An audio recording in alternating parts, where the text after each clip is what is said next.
Ever since the beginning, the girl's family member disagreed her relationship with the boy, saying that because of family background, if she insists of being together with the boy, she will suffer for her whole lifetime.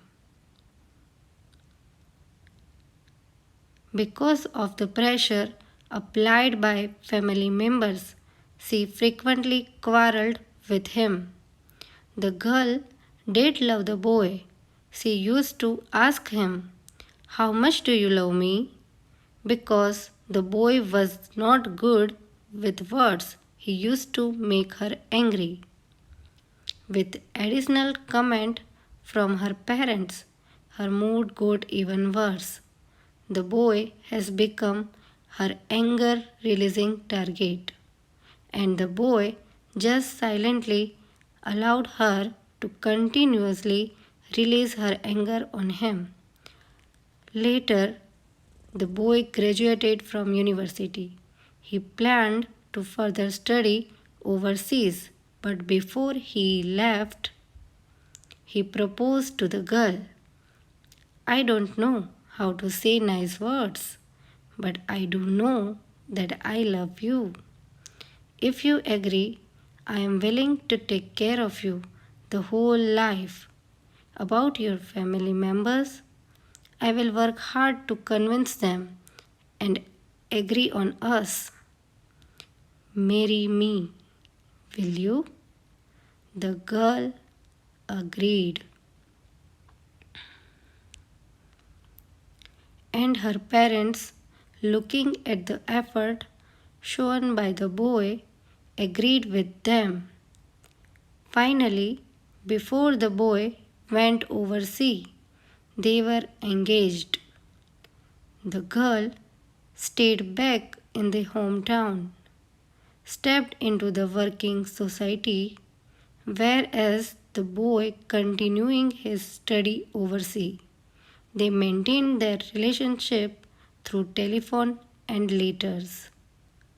Although time was difficult to get through with, but both of them never gave up. One day, the girl left home for work as usual. On her way to the bus stop, a car lost control and knocked her down.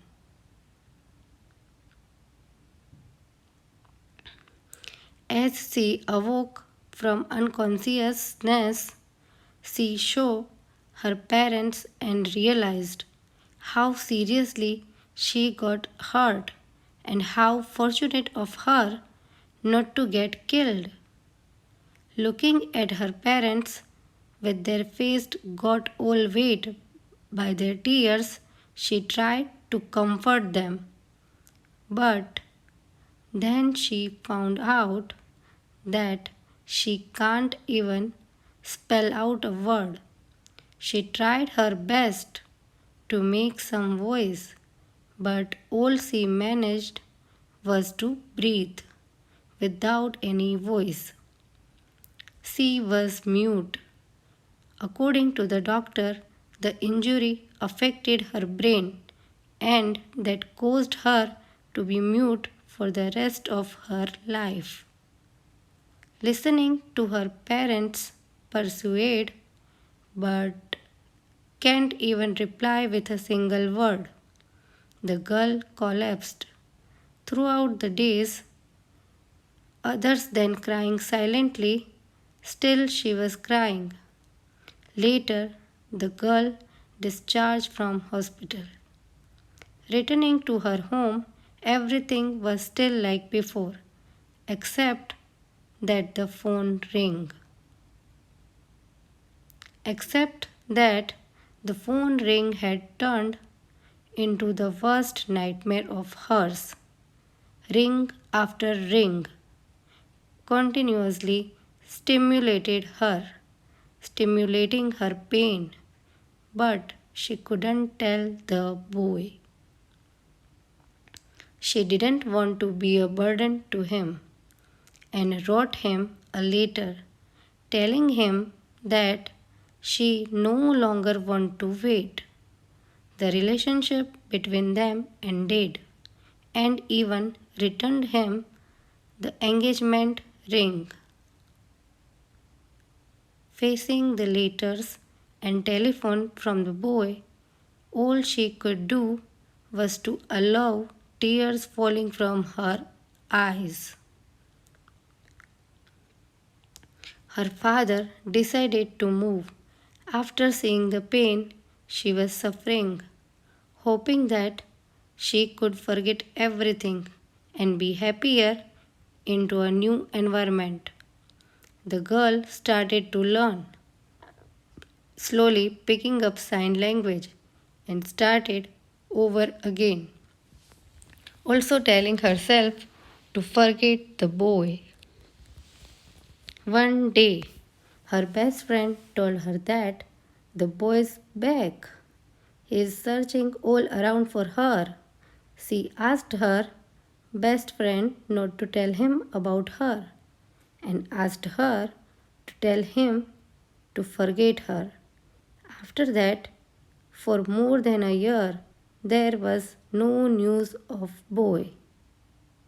One day, her best friend told her that the boy is getting married soon and passed the wedding card to her.